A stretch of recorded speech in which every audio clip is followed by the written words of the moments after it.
Oeddech chi'n gwybod bod cymorth ar gael i pobl yn abel ddefnyddio gwasanaethau post a pharselu? Gadewch i ni archwilio beth sydd ar gael. Mae'r post brenhinol yn darparu gwasanaeth post am ddim o'r enw Articles for the Blind. Mae'r gwasanaeth yn caniatáu i pobl sydd wedi colli o'i golwg a phobl ddall anfon eitemau dosbarth cyntaf yn rhad ac am ddim. Cysylltwch â'r post brenhinol i gael rhagor o wybodaeth, neu ewch â'ch eitemau i'ch swyddfa bost lleol.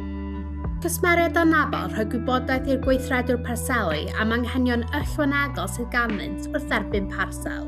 Enghraifft, gofyn am amser ychwanegol i ateb y drws, neu ofyn i'r neges sydd i nocio'r drws a llanu'r gloch.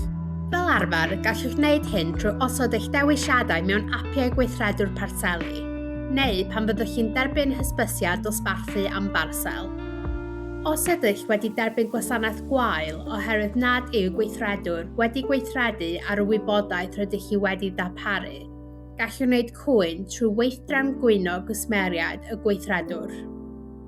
Mae Ofcom yn gorfodi rheolau ar gyfer darparwyr cyfathrebu, gan gynnwys gwasanaethau post.